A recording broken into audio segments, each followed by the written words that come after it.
Hello class, Fire and Ice poem class 10 NCERT by again Robert Frost we are going to complete in this lesson. Okay, so इसमें भी हम हमेशा की तरह इसका meaning, then symbolic meaning, words meaning, figure of speech and important questions, important points, कैसे आपको उसको टैकल करके अपने आंसर्स लगाना है, सारे मेरे नोट्स के थ्रू पढ़ेंगे. ओके, सो सारे स्टूडेंट्स ये जो भी कंटेंट इसको देख रहे हैं वो सब्सक्राइब कर लें चैनल को और फिर हम इसको आगे बढ़ाते हैं. कैसी तैयारी चल रही है आप लोगों के एग्ज़ामिनेशन की? साहित्य जो आपको आना है, अंग्रेज़ी साहित्य के अलावा आपको अपना फर्स्ट और जनरल पेपर जिसको कहते हैं पर पूरा ध्यान देना है, उसको नहीं छोड़ना है. ठीक है, और बिल्कुल कॉन्फिडेंस रहना है. एक ही बात मैं बोलती हूँ, हमको एक ही सीट चाहिए, हम एक हैं, हमारी एक सीट चाहिए. भले ही वैकेंसी 500 की आ रही हो, 1000 की आ रही हो और लाखों ने फॉर्म भरा हो, इट्स ओके, हमारी एक सीट होती है. ठीक है, हमें उस पर ध्यान देना है और वो आपको डेफिनेटली मिलेगी. बस मेहनत करते रहें, कंसिस्टेंसी, लगातार कंटिन्यूटी के साथ अपनी तैयारी अच्छे से करते रहें. सो फर्स्ट स्टार्ट करते हैं. आपका टाइटल डिस्कस करना मेन हो जाता है, fire and eyes in this poem. ये पोएम आपकी एक सिम्बॉलिक पोएम है student, and fire and ice इसमें जो सिंबल है, ओके, बहुत ही ज़्यादा इम्पॉर्टेंट है ये पोएम, क्योंकि फायर इसमें बता रहा है सारी डिज़ायर, मानव की, ह्यूमन बीइंग की जितनी भी डिज़ायर्स होते हैं उसको रिप्रेजेंट करता है. एंड आइज रिप्रेजेंट करता है यहाँ पर हेट्रेड को. ओके, हेट्रेड, घृणा को. तो अब ऐसा कैसे? इस पोएम में जो रॉबर्ट ली फ्रॉस्ट है, हमारे 4 time Pulitzer prize winner poet Robert Frost, बात कर रहे हैं अबाउट द वर्ल्ड एंड, दुनिया का अंत कैसे होगा. तो कहते हैं कि फायर से हो सकता है. 2 तरीके बताते हैं उन्होंने. पहले फायर बताया है कि आग से हो जाएगा, आइस से हो जाएगा, भाई पूरी धरती फ्रीज़ हो गई, ठंडी हो गई. ये मैं वर्ड टू वर्ड मीनिंग बता रही हूँ कि फायर से होगा अंत और आइस से होगा. सिम्बॉलिक मीनिंग नहीं बता रही हूँ कि भाई इस दुनिया का अंत कैसे होगा.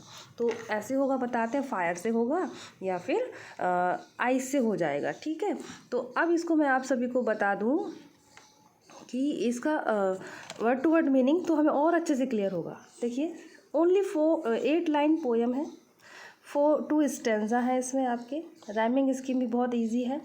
सो पहले इसका मीनिंग देखते हैं word to word. Some say the world will end in fire. Some say, कुछ लोग कौन है नहीं पता, लेकिन कुछ कहते हैं कि the world will end in fire, कि दुनिया का अंत फायर से होगा. जिस तरह से किसी बड़े लेवल पे मान लो आग फैल गई, कुछ भी ऐसा हो जाए कि इस दुनिया का अंत फायर से हो जाएगा. बट सम से इन आइस, और कुछ कहते हैं कि आइस से होगा. मान लो कुछ ऐसा हो जाए, पूरी धरती ठंड से भर जाए, धरती पूरी फ्रीज की तरह जम जाए, कुछ ऐसा.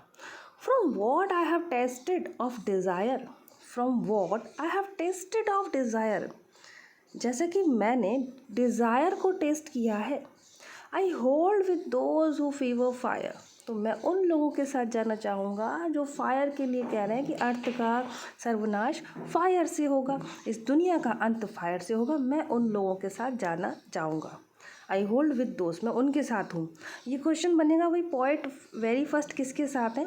With those who fever fire, जो फायर के साथ, जो फायर के बारे में बताते हैं. क्योंकि बता रहे हैं, ये 3rd लाइन समझ लेना. क्या? क्योंकि मैंने डिज़ायर्स को जाना है. अब यहाँ क्या है, फायर को डिनोट किया गया है बहुत बहुत इम्पोर्टेंट सिम्बॉलिक मीनिंग के रूप में. फायर आपका क्या है? डिज़ायर्स, इच्छाएं. ठीक है, और व्यक्ति के कन्फ्लिक्ट्स, हेट्रेड नहीं, सॉरी. तो देखिए, फायर में क्या क्या है? Desire, conflict, greediness, anger and lust. ठीक है, फ्यूरी, ये सब आपका फायर में सिंबॉलिक रूप में आ जाता है. क्यों? ये सब वो चीज़ें हैं जो ह्यूमन को नष्ट कर देंगी. एक्चुअली अगर आप इस फर्स्ट स्टैंजा का सिंबॉलिक मीनिंग में बता देती हूँ कि इस दुनिया का अंत, एक्चुअली दुनिया के अंत की बात नहीं कर रहे, वो इंसान के ही एंड की बात कर रहे हैं. ठीक है, तो कैसे हो जाता है? जब उसकी इतनी सारी इच्छाएं होती हैं, पोजेशन कर लेना, पैसा, घर, jewellery and all the things, और उसके लिए वो कुछ अलग और गलत तरीके अपना लेता है, चोरी, अपराध, वो सब, तो उससे उसका अंत हो जाएगा. ये बताना चाह रहे हैं। फायर क्या है? फायर मतलब डिज़ायर, इच्छाएं, और इच्छाओं के वश में आकर व्यक्ति गलत काम भी कर सकता है और अपना नष्ट भी कर सकता है, अपने आप को सर्वनाश कर सकता है। तो इसीलिए थर्ड लाइन में कह रहे हैं from what I have tested of desire. मैंने डिज़ायर को टेस्ट किया है, मैं जानता हूँ डिज़ायर्स कैसी होती है, किस कदर जो बढ़ती हैं तो इंसान का कैसे सर्वनाश हो जाता है। आग की लपटों की तरह, जो फायर की तरह डिज़ायर्स बढ़ती हैं ना, तो इंसान अंधा हो जाता है पोजेशंस, चीज़ों को पाने के लिए। तो कहते हैं आई hold with those who favour fire. तो मैं उन लोगों के साथ जाता हूँ जो फायर का फेवर करते हैं और कहते हैं कि फायर से ही इस दुनिया का अंत होगा। Clear? Next 4 line, but if it had to perish twice. Perish means होता है डाई, मृत्यु। ध्यान रख लेना, इससे क्वेश्चन आ चुका है, आता है। पेरिश का मतलब क्या है? हाँ so but if it had to perish twice I think I know enough of hate. लेकिन अगर 2 बार डाई होना है, 2 बार पेरिश होना है, 2 बार धरती का अंत होना है, तो आई थिंक, मुझे ऐसा लगता है, आई नो कि मैं जानता हूँ एनफ ऑफ हेट। मैं हेट को भी बहुत अच्छे से जानता हूँ, मैं घृणा को भी बहुत अच्छे से जानता हूँ। इसके वश में भी आकर व्यक्ति सर्वनाश कर देते हैं एक दूसरे का। Okay, so hate to say that for destruction ice is also great and would suffice. तो अगर ऐसा कहा जाए कि डिस्ट्रक्शन होगा, जो वर्ल्ड का एंड होगा वो आइस से होगा, वो भी ग्रेट है, is also great and would suffice, और वो भी सफाइज है। सफाइज मतलब सफिशियंट है, पर्याप्त है। ओके, तो देखिए सेकंड स्टेंजा में पॉइंट कह रहे हैं कि इफ़ आई थिंक, अगर मान लो दोबारा भी कोई 2 बार अंत होना हो धरती का, तो कहते हैं कि तो फिर मैं हेट को भी बहुत अच्छे से जानता हूँ, जैसे डिज़ायर को जानता हूँ। हेट को इन्होंने आइस से कैसे बताया? देखो, आइस मतलब कोल्ड, ठंडक, और जो घृणा होती है ना, वो अंदर ही अंदर होती है व्यक्ति की। डिज़ायर्स बाहर दिखती हैं आग की लपटों की तरह, ठीक है, और जो घृणा होती है अंदर ही अंदर। ये कितना ही चलता रहता है दुनिया में, लोगों के बीच, रिलेटिव्स के बीच, और कहना नहीं चाहिए इस नेगेटिव बातों को, लेकिन कहीं ना कहीं छुपे छुपे कोल्ड वॉर चल रहे हैं, लोगों के आपस में जेलसी चल रही है, एक दूसरे से कोल्ड फीलिंग रखते हैं, जलते हैं, टॉलरेंस नहीं है, ठीक है, हेट है, तो आइस। लेकिन ये सब क्या होता है? ये सब अंदर ही अंदर होता है ना, ठंडक के रूप में। दैट इज़ वाई इसको आइस से बताया गया है, ठीक है। इसलिए पोएट कहते हैं आई think I know enough of hate. तो मैं जानता हूँ हेट को भी अच्छे से। तो इसीलिए अगर डिस्ट्रक्शन आइस से होता है तो ये कहना भी ग्रेट है, सफाइज है, पर्याप्त है, उचित है। ओके, अब यहाँ पर अगर हम देख लें वर्ल्ड यानी कि इंसान, ह्यूमन बीइंग, एक पर्टिकुलर, एक ऐसा कहते हैं ना कि कोई लाइफ में ऐसा कभी कहते हैं कि भाई कोई क़यामत नहीं आएगी, कोई प्रलय नहीं आएगा। व्यक्ति के जीवन में जब उसके साथ कुछ गलत होता है, वही उसके लिए प्रलय और क़यामत होती है। तो अगर हम इसको देख लें, ठीक है, वर्ल्ड यानी कि ह्यूमन बीइंग और उनकी इतनी फायर रूपी डिज़ायर्स हैं, आग की लपटों की तरह बढ़ रही हैं, और उसको पाने के लिए, उनको पूरा करने के लिए वो गलत काम भी कर देता है, तो उसका अंत हो जाता है। दूसरे में अगर हेट की बात करें, तो हेट जो दिलों में पाई जाती है, ठंडक कोल्ड रूप में बाहर दिखती नहीं है, कोल्ड वॉर चलते रहते हैं लोगों के आपस में, कंपटीशन, जेलसी, और उसके लेकर फिर कैसे नीचा दिखाना है, और ऑल दैट। ओके, ग्रीड, तो ये सब क्या है? तो इससे भी अंत हो जाता है मनुष्य का। तो यही यहाँ पर पॉइंट हमारे सिंबॉलिक रूप में बताना चाह रहे हैं। आई होप आपको पोएम दोनों तरह से क्लियर है, सिंबॉलिक रूप में भी और वर्ड टू वर्ड। अब यहाँ पे हमें सिर्फ शब्द पता होने चाहिए। ये जो देखिए, मैं आपको क्लियर कर दूँ, ये क्वेश्चन पूछा भी गया है यहाँ। तो ये सारे शब्द हैं, कौन सा फायर के लिए है और कौन सा हेट के लिए है, आइस के लिए है, ये हमको बताना है। तो मैं आपको बता दूं, फायर के लिए है आपका सिम्बोलाइज जो करते हैं वो है आपका desire, human emotion, fury, lust, cruelty, greed, ठीक है। Lust, cruelty, fury, conflict, greed, ये सारे शब्द जो हैं आपके आ जाते हैं किस में? ये आपके आ रहे हैं फायर को सिंबलाइज करते हुए। ओके, एवरेज ऑल्सो फायर में आ जाता है। ये सब बाहरी तो ना, क्रूएलिटी, इंसान दुष्टता बाहर दिखाता है, ठीक है। कन्फ्लिक्ट, झगड़े हो रहे हैं, फ्यूरी, गुस्सा, ये जो बाहरी रूप में दिखता है, दैट इज़ वो फायर में आएगा। अब जो हेट्रेड के तहत आ जाते हैं, कोल्ड के तहत इनसेंसिटिविटी, बहुत ज़्यादा सेंसिटिव हो जाते हैं ना लोग, वो नहीं होना। एक कोल्डनेस चल रही है, इनटॉलरेंस है, सह नहीं सकते हैं, इनडिफरेंस है, भेदभाव रखते हैं अंदर ही अंदर। ओके, रिजिडिटी बहुत ज़्यादा हार्ड होना, फ्लेक्सिबिलिटी नहीं होना, और हेट्रेड तो है ही इसमें, जेलसी भी जोड़ लीजिए। तो ये सारे आपको पता होना चाहिए। यही 2 सिंबल ज़्यादा पूछ लिए जाते हैं। चलिए अब इस चैप्टर्स की हम बात कर लेते हैं फिगर ऑफ स्पीचेस की। ओके, तो फर्स्ट फिगर ऑफ स्पीच है आपकी एलिट्रेशन। स्टूडेंट, एलिट्रेशन में क्या होता है, एक ही लाइन में 2 या 2 से ज़्यादा शब्द एक ही लेटर से शुरू होते हैं, एक ही अक्षर से शुरू होते हैं। तो आपकी फर्स्ट लाइन में सम से, ये भी आपका क्या है, एलिट्रेशन का उदाहरण है। Then world will also, W से स्टार्ट हो रहे हैं दोनों। Then some say, this is also alliteration student. तो इसी तरह से आपको एलिट्रेशन कैच करना अच्छे से आना चाहिए। देखिए विथ एंड हु, ये भी आपका एलिट्रेशन है।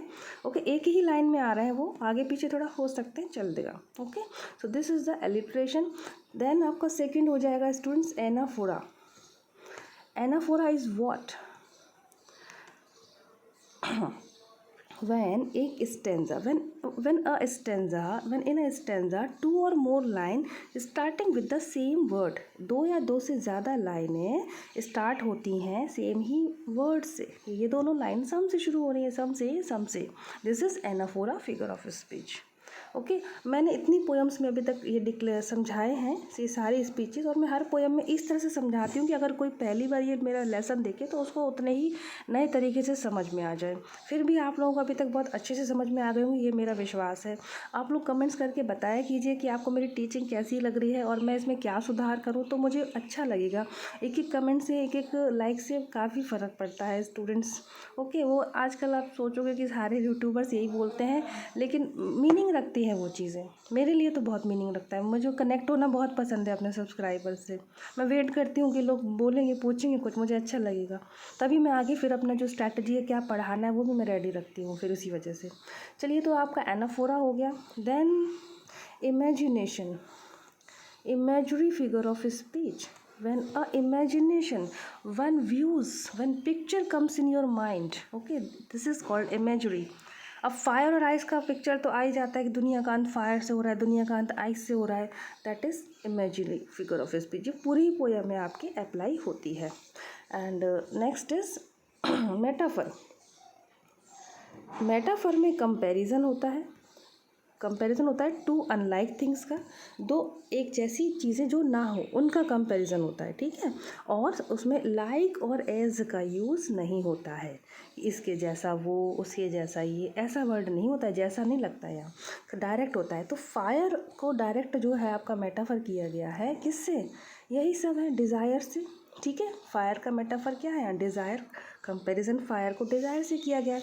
और एक शब्दों में मैं बताऊं, छुपे हुए रूप में जो तुलना चलती है, लिखा नहीं होता है, लिखा होता है तो उसको बिल्कुल क्लियर नहीं बताते हैं, वो चीज़ें।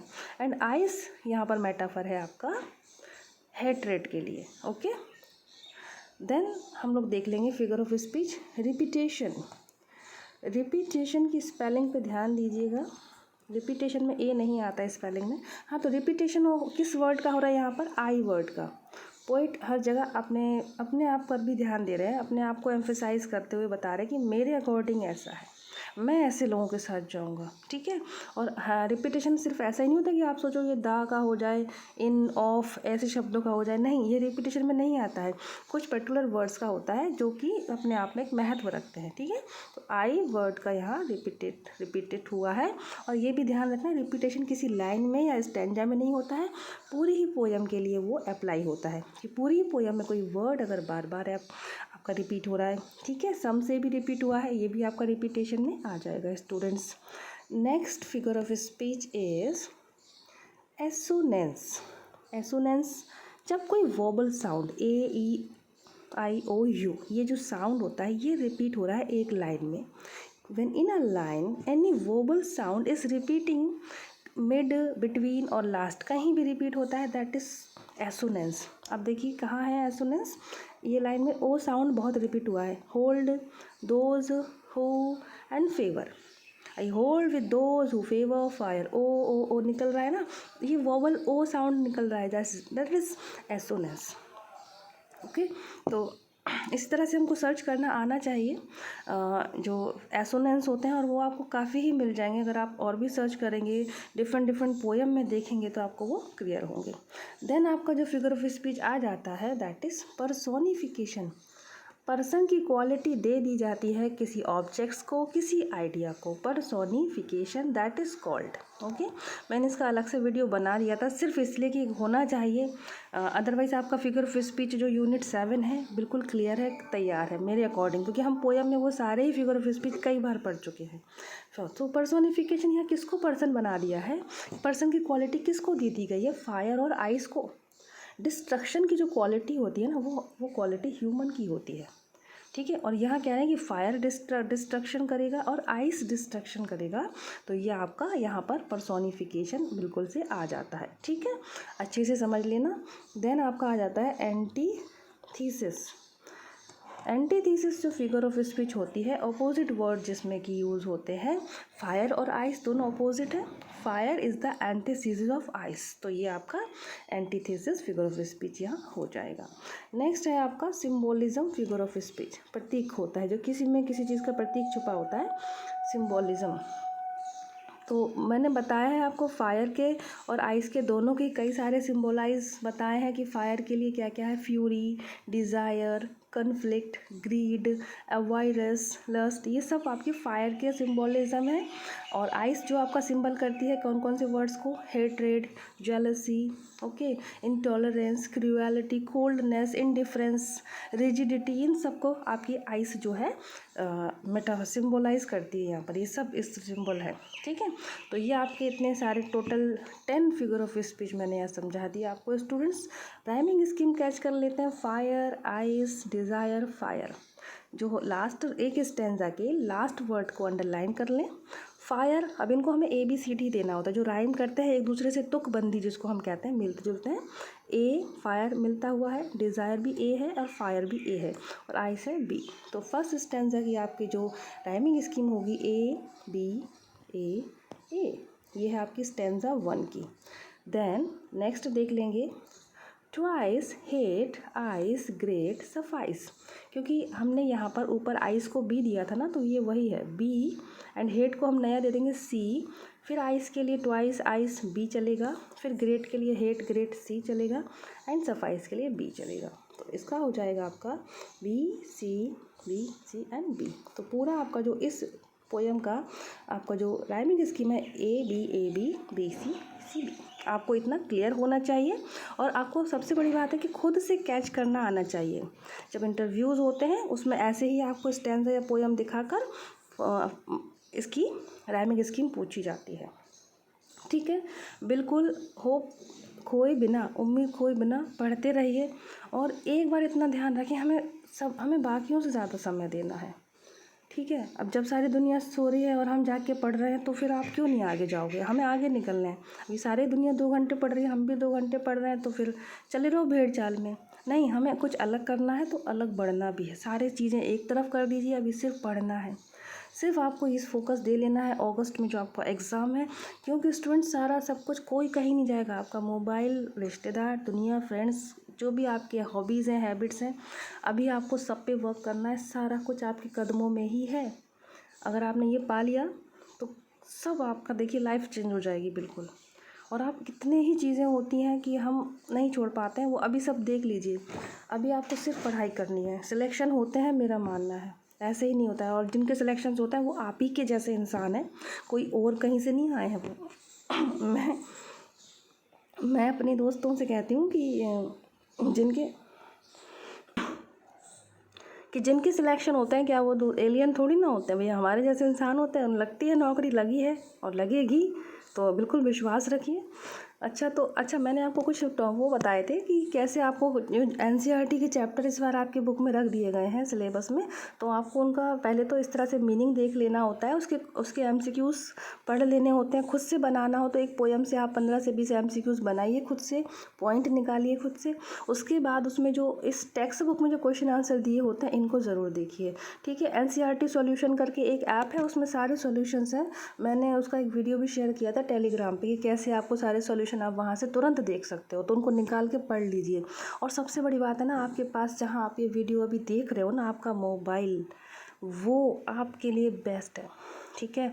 मोबाइल में हर जगह सिर्फ पढ़ाई दिखना चाहिए, सारी चीज़ें हटा दो, उल्टा सीधा बकवास, गैलरी पूरी साफ़ करो, अच्छे अच्छे आप एप्लीकेशंस डाउनलोड कर लो, ठीक है। डीडी न्यूज़ हो गया, ये देखो आप, उसका एप्लीकेशन मैं देखती हूँ, जागरण जोश है, करंट अफेयर वहाँ पूरा रेडी रहता है आपका।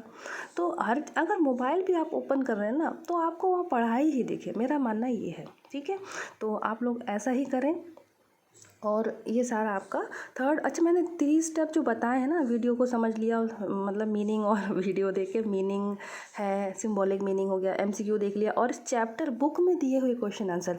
इसके अलावा एक फोर्थ और स्टेप है, अगर जिनको लगता है मुझे और अच्छा करना है, अलग है, सबसे हटके करना है, करने की हिम्मत है, कर सकते हैं तो करिए, कि आप हर चैप्टर का एक्स्ट्रा क्वेश्चन आंसर रहता है नेट पर, चैप्टर का नाम डाल के एक्स्ट्रा क्वेश्चन आंसर लिखेंगे तो वो आ जाएंगे, आप उन्हें पढ़ लो, आपकी चैप्टर्स कहीं नहीं जा रहे। और सबसे बड़ी बात है, पढ़ो ऐसे कि हमें पढ़ाना कैसे है, उसी चीज़ को पढ़ना है कैसे, कि हमें इसको पढ़ाना है, ये सोच के पढ़िए हर चीज़ को, बिकॉज आप टीचर बनने वाले हो ना। अभी हम लोग क्या करते हैं ना, वन वे पढ़ते हैं, पढ़ रहे हैं पढ़ रहे हैं पढ़ रहे हैं, पेपर दे रहे हैं, पढ़ रहे हैं, और सिलेक्शन थोड़ा कम हो रहा है लोगों का। मैं नेगेटिव नहीं बोलूँगी, हाँ, लेकिन अभी क्या है ना, ऐसे पढ़ो कि हम पढ़ा सकें। अच्छा ये हमने पढ़ लिया, अब यही पोएम आपको पढ़ानी हो स्टूडेंट्स को, तो आप पढ़ा लेंगे। आपको ऐसे पढ़ना है आज इस पोएम को, ठीक है। नोट्स बना के पढ़ें, लिख कर पढ़ना एक रामबाण जो है मेथड होती है, नोट्स बनाकर पढ़ना। तो स्टूडेंट्स जुट जाइए आज से ही। चलिए आज के लिए इतना ही, नेक्स्ट लेसन में प्लीज़ कमेंट करके बताइएगा। नेक्स्ट लेसन में मिलते हैं। Thank you so much for watching this lesson. खुश रहें, पॉजिटिव रहें। जय हिंद।